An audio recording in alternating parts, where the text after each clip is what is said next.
All the indicators are now pointing to a recession. Tariffs are ripping through the economy, markets are volatile, and everyone's hopes to get rich are slowly dying. The world is going to change forever. But this isn't my first rodeo.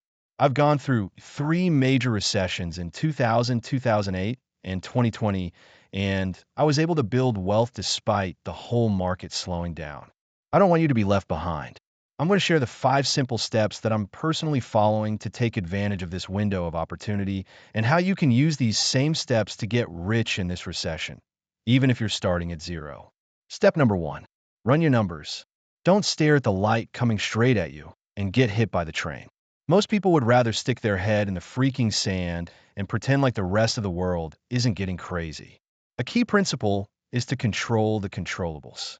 Hard times make hard decisions easy because nobody's going to be upset at you. Everybody else sees the same stuff you're seeing, and it might be the first time that you give yourself permission to do the thing you know you should probably be doing. When you're faced with uncertainty, you need to make precise bets. You absolutely have to cut the fat without damaging the muscle. This means making decisions to understand where your money's going, but don't cut things that will make it harder for you to reset afterwards. So, yes, continue to read books and invest in your education. Yes, continue to invest in your health. Don't cut those things because those make you better. They're the engine of your growth. But all the other stuff, these elaborate vacations, these crazy dinners, these splurging on clothes, some people are paying for memberships and subscriptions to things they haven't used in months. They don't even know they're paying for them. It's like death by 1,000 memberships. Just pull back. Understand where you're bleeding cash that you shouldn't be. Clean up the holes, cancel the memberships, and focus on you. Processing your credit card statement and canceling the things you don't even recognize is probably a good move. Run your numbers, create that spreadsheet, and update the spreadsheet so that you know where the money's coming in and where it's going out. Then, just make decisions if that's the right thing for you based on what's happening right now. Step 2, build your 3-phase plan. When 2020 hit, I had the privilege of coaching thousands of software CEOs through that uncertain market. We didn't know what was going to happen, when it was going to happen, or how bad it was going to get. Many of my clients actually had their clients' whole businesses shut down, restaurants, gyms, retail stores. Those are the people paying for their software solutions. I had to help guide them through the fog. So it doesn't matter if you're running a business or you're running a household. Make decisions without emotion before you have to make the decision. That's what I taught them. That 3-phase plan allowed them to move confidently without being wasteful and then come back swinging once things turn around. This is how you build your 3-phase plan. Phase 1 is where you may not get that bonus you expected, and then you just have to start thinking about maybe cutting those nice-to-have expenses. Phase 2 is when maybe there are some challenges in the business, and everybody's going to take a salary cut, perhaps temporary or long-term. That's when you start cutting anything you don't need to live.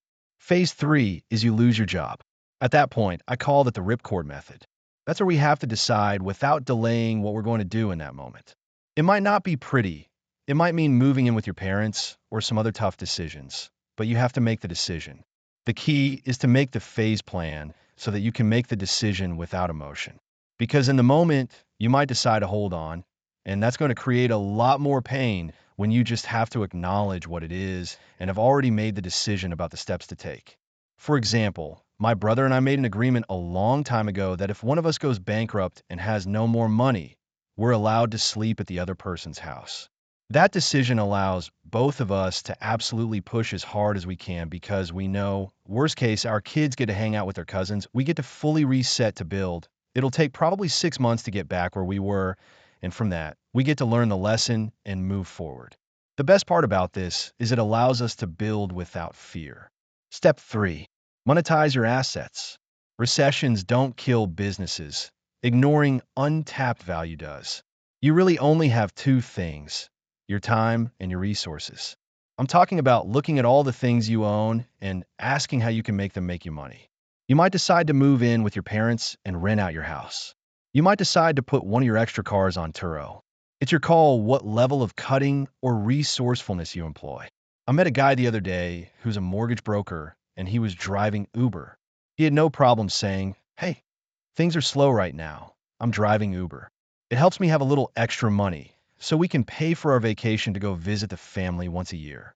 And also, it gets me out of the house, and my wife is really happy. He kind of joked about that, but you might decide to do the same thing. You might have a business with a pretty big team, and you're worried about having to lay people off. What if you allowed people to consult with your team? What if you monetized their knowledge? What if you created workshops with those people? You could work on an arrangement where you get some income, and they make some money. You might decide to rent some space. There's something about your life, either your time. You might start moonlighting, you might start focusing online, or your resources like deciding to do a yard sale that will allow you to stay in it without having to reset. When bad things happen to people, it's not that the bad thing happened, it's how they reacted. The ones that did a full reset to try to build from zero lost all that momentum. The ones that decided to say, hey, we're going to protect what we've created so far, may not thrive or grow, but they won't get kicked out of the game. And then from that place, once the market comes back, you get to ride it up. That's what differentiates the winners from the losers. Most people think having courage means making decisions when you're not scared.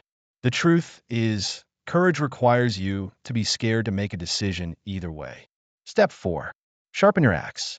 In 2020, when everybody was looking at the world and wondering what was going to happen, a lot of people retreated all the way back. What I did instead was ask, hey, what works? What I know will be true in the future. I may not be able to grow, but I can prepare. I can get stronger. So I got ready. I sat there and said, okay, how do I invest in myself? How do I personally get better? How do I ensure that I'm building a strong foundation to be able to build from? The reason this works is that compounding growth only works if you have something to compound. So that's why you have to get better, so that you have a stronger foundation to be able to push from. You've never gotten better when things are good. I've never gotten better when things are good. I've only experienced real growth when there was pressure. In my kids' room, there's this poster with a diamond that says, no pressure, no diamonds. It's kind of like the butterfly. Did you know when the caterpillar goes in the cocoon and it's struggling to get out, if you came along and tried to help it out, you would actually deform the butterfly. It would probably kill it because it needs to go through that process of struggle and challenges so that it can come out as a butterfly. So right now, the best thing you could do is actually embrace the challenge and understand you're just solidifying the foundation. You're sharpening the saw. You're getting ready for the next step. When it gets tough, you got to get tough. Most people will just go through challenges. I want you to grow through challenges. It's about saying, look, I can't help that this world is doing what it's doing, and these situations are happening, and this decision was made, and it affects me. And I can go through that challenge and change, or I can grow through it so I can come out the other side better. Step 5. When skies clear, strike hard. The greatest returns come from the biggest downturns. When crowds retreat, wise men advance. It's just like this time I went rally car racing, and the instructor said, in like a lamb, out like a lion. And I was like, what the freak does that mean? Turns out when you come into the corner, you want to be super slow, super calculated, and then turn into the turn. But as soon as you get the apex, you power on aggressively. So you have your plan, you adjust. As soon as you see the clouds part and the sun shines through, you attack it. You move full force. You take advantage of the opportunities. You ask for a raise. You ask for new opportunities. You push. You got to get in the jet stream. I don't know if you know this, but it's faster to go from one side of the country to the other side because you're in the jet stream. You're in flow. This has always been true. Warren Buffett talks about it all the time. Markets are markets. They go up, they come down. If it's down right now, trust me, it will go up, and you want to be the person ready to take advantage of it. Think about it. You take a world-class entrepreneur, you take everything away from them. You drop them in the middle of the Amazon jungle. You come back in 5 years, I know what you'll find.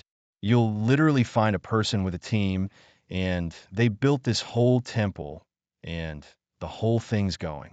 Why? Because winners win. I want you to be one of those people that come in like a lamb, prepared, and out like a lion. You want to be cautious because the key is you got to protect your psychology. You don't want to be scared. You don't want to get on the defense. You don't want to be thinking that the whole sky is falling. And the same thing when things turn around, you don't want to be too quick to react. So I always try to find 2 data points, 3 data points of positivity that tell me now's a good time to move forward. If you wait too long, Everybody else saw the same thing, and they've already taken advantage of it. So you have to be early. This knowledge can absolutely transform your life. But all that being said, this is the key. Don't freeze. Make decisions. Control the controllables. Control when you work out, what food you put in your mouth, what you focus on. Those are things you control, not the news, not your social media, not eating for comfort. You can control the things only you control. Make the list. Dump it out. What can you do to attack the list? Hit it hard. Progress in any part of our life equals fulfillment. Forward movement. There's trillions of dollars exchanged every day in this economy. My invitation to you is go get some.